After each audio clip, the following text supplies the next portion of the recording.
Welcome to Better Together, a podcast that tells you everything you might want to know about the Work Skills Foundation. I'm Julie Smith. I'm the Development Director for the Foundation, and I'm here with my friend and co-host, Stacey Anderson. Hello. Thanks for having me today, Julie. I'm Stacey Anderson, and I am a Foundation board member as well as the chair of the Development Committee, and I'm so excited that we get to just kind of chitty-chat today. Thank you. Just the girls. Just us girls. But since we are recording, we should probably be nice. Yes. Okay. We're always nice. We are nice. We're some of the nicest people you've never met. Yes. So, Stacey, I was looking forward to today, and I was thinking back to when we first met, and I kind of feel like you've been my thought partner, a term I learned from you, for 7 years now. Wow. That went by quick. Mm-hmm. Probably 7 or 8 years now. Yeah. Okay, I thought we were going to be nice. You know I don't do math. Sorry. You're fine. Yeah. Gosh, that went by so fast. Let's see. So we met when I was working with a firm, a wonderful firm out of Ohio called Alley Sterling Philanthropy. I was a consultant for them, and we had the opportunity to work together. And I was your philanthropy coach for a couple of years. And then when I moved on from that firm, you asked me to stay involved with the development committee and then later the board.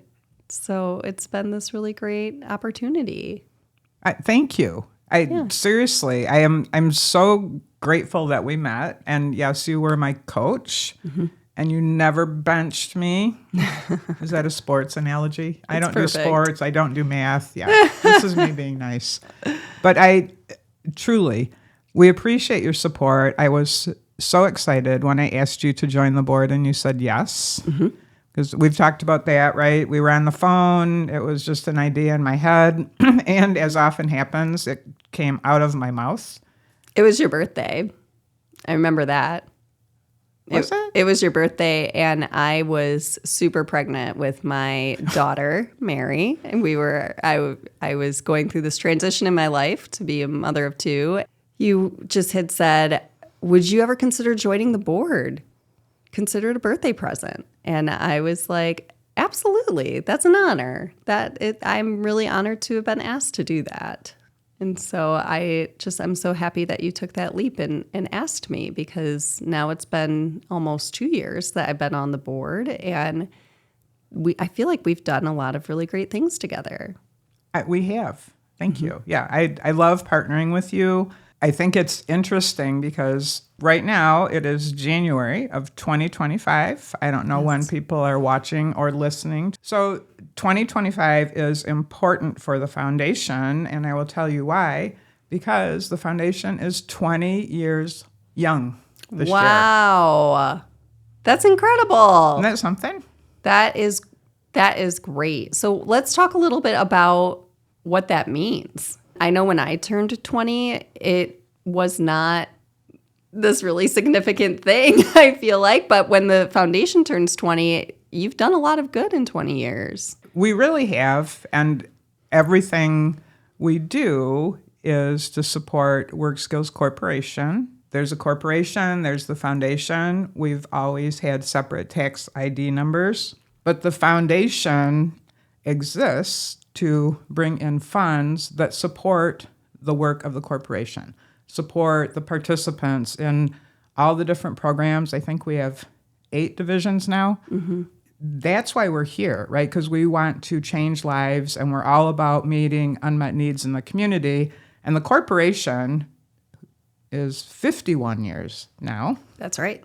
Yep. So over the years, programs have been added, they've been tweaked. Even in the past year, so many changes have taken place at corporate as far as buildings and locations and where staff are and programs that have been added and new things that have happened.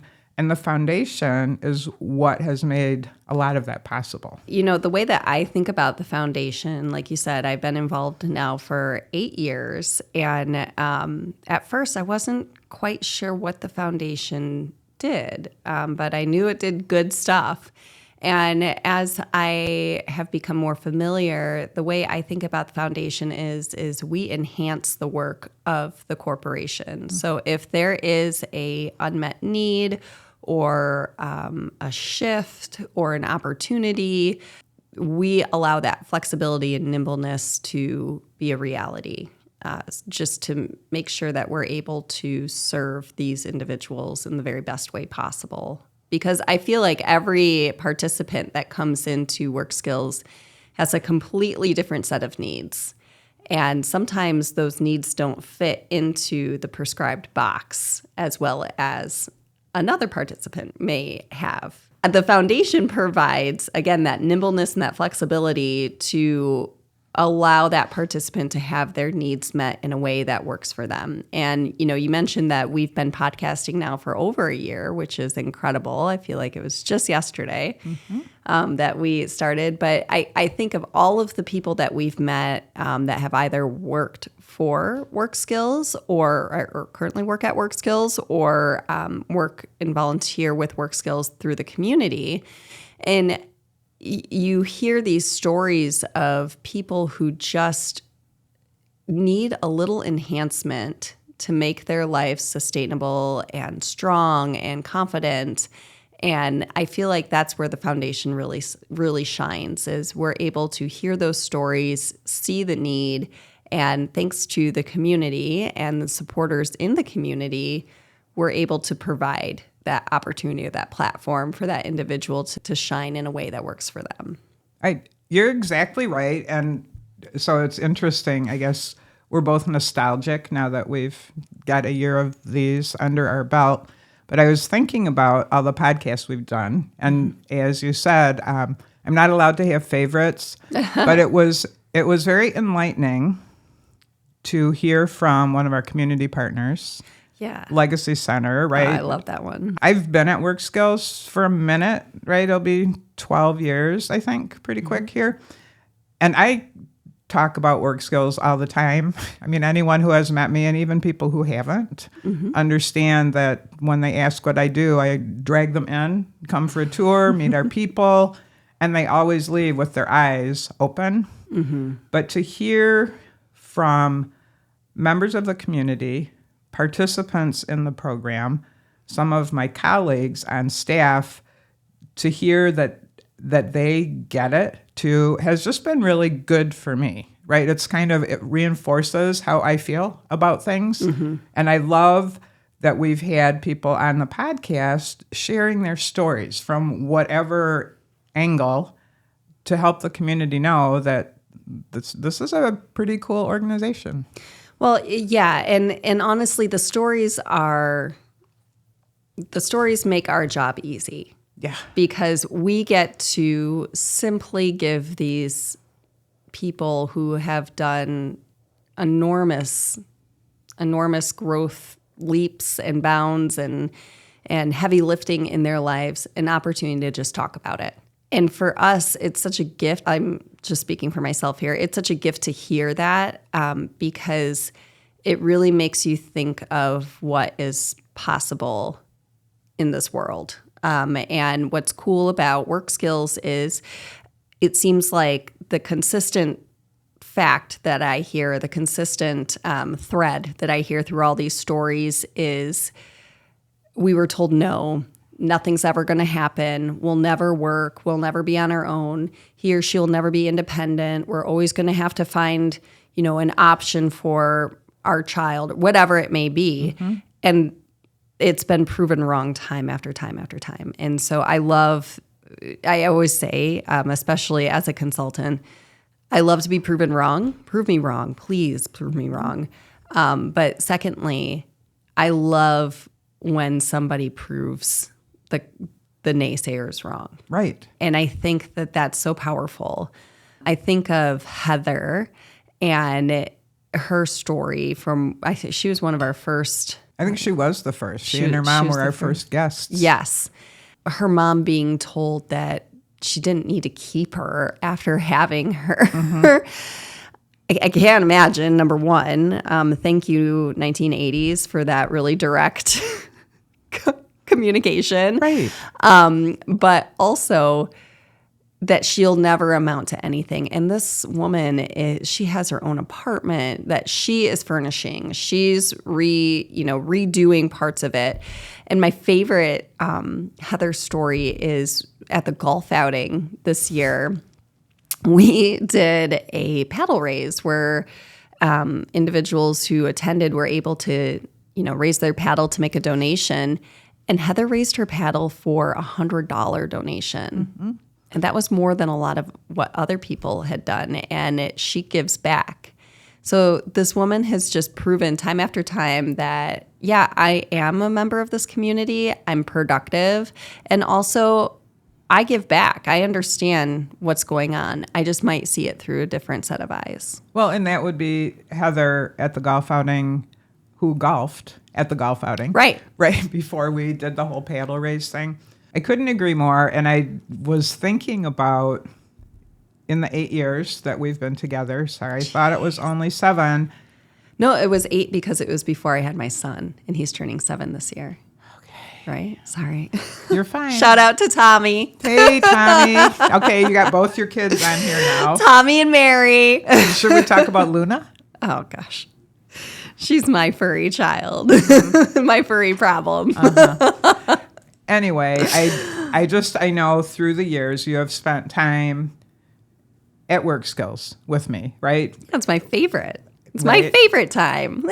Oh, sure it is, especially maybe the Artisan Corner Boutique where you race me to buy things for our private collections. Anyway, I know in that time you have seen the growth. Like maybe you didn't really know who Heather was when we first started working together, but I would guess that in the last few years, since you've been on the board and leading the development committee and you've spent more time around our participants, I bet that you have personally seen some of their growth. Oh, yes. Oh, my gosh, yes. There's a few really great participants that stick out in my head. Unfortunately, there's a few that are no longer with us, too, that I think of. So I think of Randy, who I know it's a hard story. And one day on this podcast or otherwise, we will talk about it. Randy was an exceptional participant that I was able to meet before he sadly passed. Just radius of love and impact that he had on so many people around him, where I think that if you were to go anywhere else in any other situation, you wouldn't necessarily think that this man is, impacting the community the way that he did. But he come to Work Skills, he was known and doing things every single day. To just have the pleasure of knowing him and not as well as you, of course, Julie, but from afar, getting to meet him, having a couple pieces of his work has just been incredible. And I think, going back to the Artisan Corner program, that's why I love that program so much, because these are little love letters from participants to the community that the community is able then to hold on and keep and carry with them, throughout their lives. Just a little piece of these really, really wonderful people and their talents. And then these people are then compensated for their talent, Right. which is so much. So, Well, and you talk about Artisan Corner, and I know we talk a lot about Artisan Corner. Our funding this year, the foundation's contribution to the corporation, will go to Artisan Corner because that's what was requested of us, and that's fine, right? So the process is the corporation comes to the foundation board and says, we would like X amount of money next year, and we would like it to go to X program or programs, right? And this year it is all going to Artisan Corner, and over the years, we've supported the 2 residential homes, right? So we have 2 residential homes. The foundation supported both of those as they were being built, one in 2015, one in 2020 during COVID, if you remember how much fun that was. Well, and I'm sorry to interrupt here, but that's such a perfect example of the nimbleness of, I should say, the power of the contributions that come in. Because in 2020, I remember when that home was coming together, and everything about 2020 was crazy, but there were very questionable times on if this was going to actually manifest in the way that it was, thought of. And thanks to the community coming together and providing that, again, we're able to come fill in that gap that could have potentially, put a stopper on the independence of the people that live there. Exactly. And I know many years, in our 20 years, we've supported employment services, right? And we had Todd on our podcast. Oh my gosh, yes. He was one of my favorites. I know we're not supposed to have favorites, but I loved that. Todd, you're the man. Okay, I could talk to you all day. No, perfect example of, I'm sorry, I just completely. Just go, Stacey. I'll just be here drinking my coffee. I do this. I had a friend tell me this year that, when I get going and I get excited, it's just, it's like a steamroller. I have never experienced that until right now, and I'm so glad it's being kept on film. I'm so sorry to be doing it again. Go. But so Todd from Employment Services, he broke it down so well when he was talking about, listen, in any job, there's a level of accommodation that you're making for any employee. Yep. Whether it's turning the heat up a couple degrees or getting a chair that, brings them up to the microphone the way they like. Oh, that was mean. That was not nice. Okay, Johnny, can we cut that? Because Stacey just broke the let's be nice rule. Wow. But there's a level of accommodation in any place of employment. And that's really what Employment Services is doing, is understanding what accommodation needs to be made to allow this person to be successful, and then matching them with a employer who's willing to make that accommodation. And some of it is just as easy as, they need these a phone hours. book to sit on. They need a phone book to sit on. They need it's not, over the top accommodations. You do it for any employee. Yep. It's just these employees are a little bit different. So Todd brought up such a good way, and we'll have to link his episode below for this. He just explained this in a way that I had no idea. And that's why I love this podcast, because in the 8 years that we have been together, I feel like I'm diving into the organization in such a holistic way. And I'm meeting the people who are doing the work, and it's just such a privilege. It really is. So I'm sorry for steamrolling you. You can steamroll me anytime. Like I said, I love to hear other people's perspective, right? Yeah. Because it's very different from mine. Not very different, but it's often similar.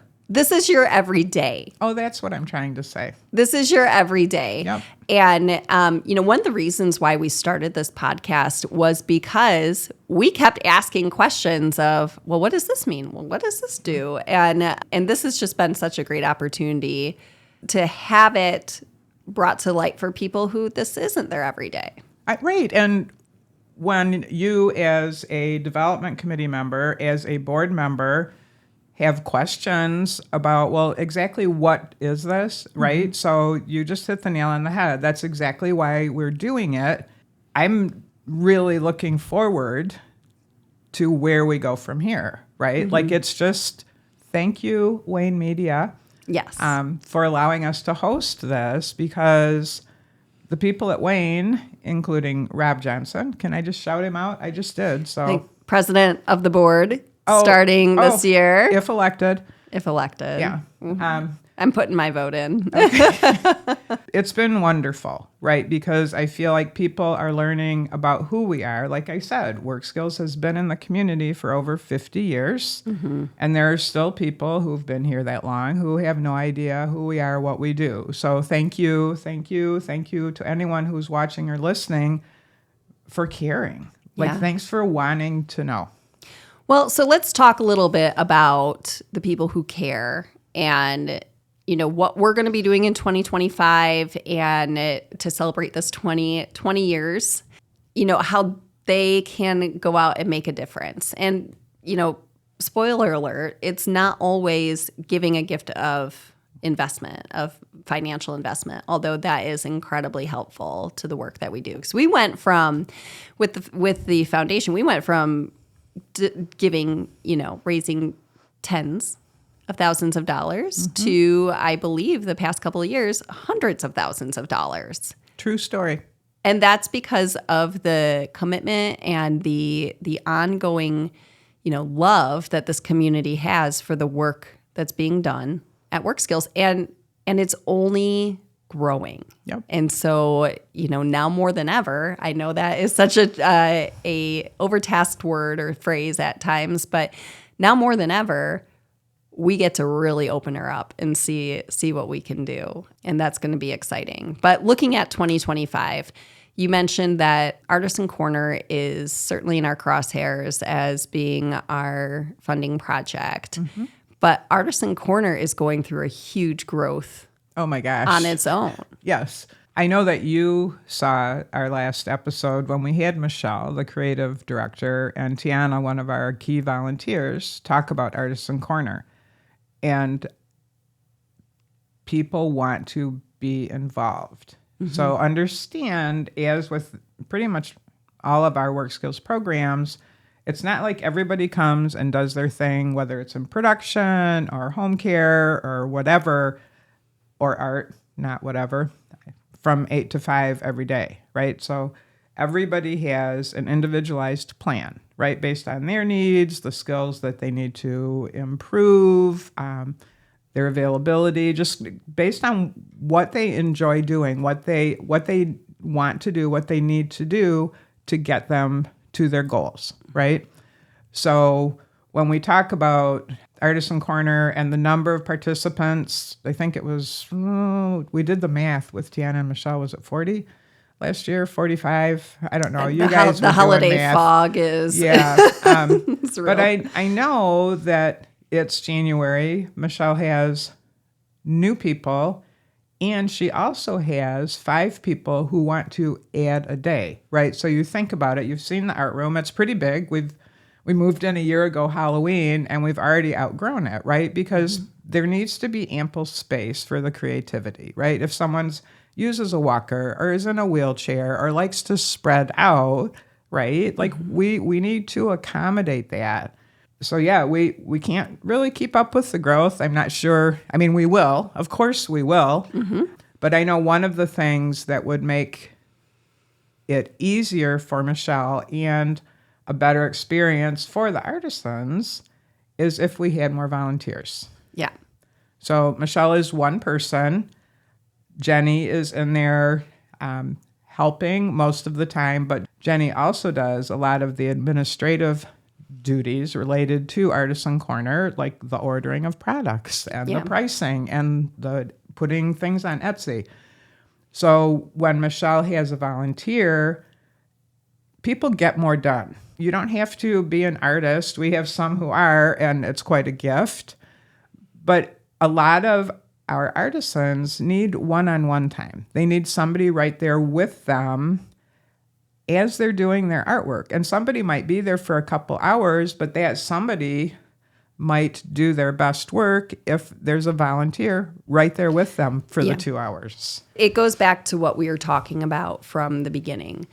It enhances the work that we can do and that the corporation can do. Volunteers enhance that work because you are providing your loving, caring hands that Michelle's able to show you how to best use with the participants. And so, being able to enhance that work is such a gift. I know that's kind of been the theme of what we've been saying today, but, definitely volunteering this 20th anniversary year is a huge push for us too. From a board's perspective, we have committees. We have lots of committees out there, and we are always looking for committee members, for people to get involved and help us thought partner and think of things differently. There's just lots of ways to get involved, and so I encourage anyone who's listening today to consider joining us. It's a very, very fun organization and foundation to be a part of, especially now as we are growing in leaps and bounds to better accommodate the corporation. So that's my little plug for getting involved, because as somebody who was a partner and then turned volunteer and now just foundation groupie, it's a very fun organization to be a part of. I thank you, and I'm just going to jump right on that, because we like to say we put the fun in fundraising. That's true. Isn't that silly? So really, my role as the development director is to raise funds and funds for the organization, right? So it's all about building relationships, introducing people to work skills. If you haven't been for a tour yet, please, please, please come for a visit. Our people love our people. That sounded really weird. Everybody at Work Skills loves visitors, whether it's a staff person or somebody doing production or somebody doing sublimation or somebody in the art room. They love, in fact, they really kind of come alive telling you what they're doing. Oh, this is how I put these parts together, and this is how many I do in a day, and then I get a paycheck, right? Like we can talk about it. We have, pretty much monthly for the past 12 months or so. But until you come and meet the people, it's just not the same. Right. It's just not the same. So that would be an ask. Please get to know us. Come see us. Can I talk about fundraising? Yeah. That's my favorite thing to talk about. Of course it is. For any nonprofit, right, it needs to be run as a business, right? So you have a budget, you have goals, you have all the things just like a business. For us, we have several ways so far in place for people to get involved, right? Top tier would be vision partners, right? We have people who make an annual commitment to us. Yeah, so let's talk about vision partners. First of all, I'm going to back us up just a little bit. The foundation is purely funded through philanthropy, through Correct. private gifts. So no state funding or government funding is received here. We do everything from scratch, which I think is very admirable. No shade on anyone who doesn't, but that's something that we do. Looking at vision partnership, it's really important to us to celebrate the partners we have in the community. So corporations mostly are vision partners. And with that, we're able to provide a platform to visibly and verbally celebrate those corporations out there through an annual gift that they are able to make to help us do our job even better. So, they get a lot of benefit with that. But there's also other ways to give too. There are, and I know people say this, but I truly mean it. We appreciate every dollar that we get. And I think sustainability is an ongoing thread in any organization, whether it's a for-profit or not-for-profit, but especially in a not-for-profit, and especially for someone that relies on community support. So another way that people can support us is a monthly gift, right? Our monthly donor program. And it doesn't matter if it's $5 a month. Can you do the math? How much is that in a year? 12 times 5. 60. Yep, that would be $60. $60. We have monthly donors at the $25 a month level. We have a monthly donor at the $100 a month level. Wow. Exactly. Like all of that counts, right? So we know that is coming in, right? We can count on that. We can plan when we know that's coming in. So that's one way. And then interesting that you said, wow, because we happen to have a women's group, the philanthropic piece of the foundation, and it's called WOW, which is an acronym for the Women of Work Skills. And that's another way to get involved. And, you've been to some meetings as a WOW member. You've talked to WOW members in other areas. You've come across them, not just at WOW meetings. In the wild. In the wild, perfect.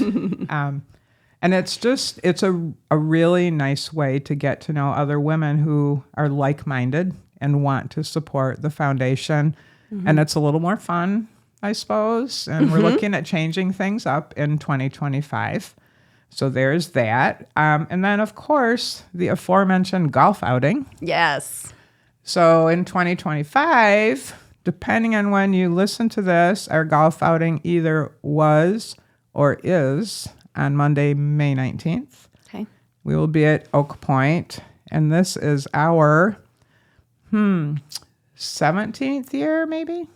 Okay. And that is the biggest portion of our budget is the golf outing. It's just under 50% Wow. of our revenue for the year. It's always fun. I know you've been involved for a few years, and we say, "Oh, it's so much fun," but you and others come and say, "Oh my gosh, that's the best golf outing I've ever been to." It is a lot of fun. Like in Livingston County, I'm not even kidding. If you're a golfer, you could golf pretty much every day from whenever the ground thaws, sometimes, through October, November, right? I mean, you could do a golf outing every week.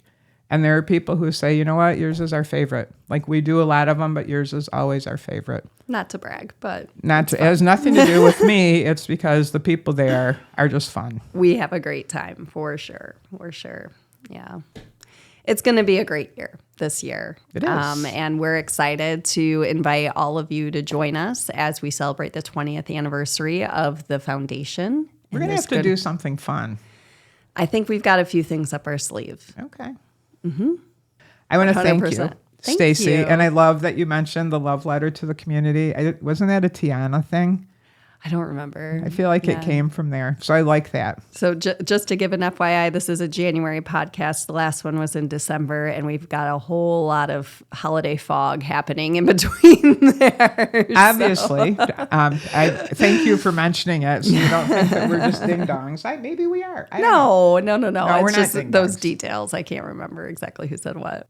Thank you for listening. Thank you for being here and for sharing. Thank you for having me and for hosting. Yeah, and I would just say if you have not yet been to Work Skills or if you haven't been there recently, please, please, please reach out. Let me know. I will schedule something. I don't work in that building, but I am always happy to meet you there and show you around because our people are the best. We are all better together.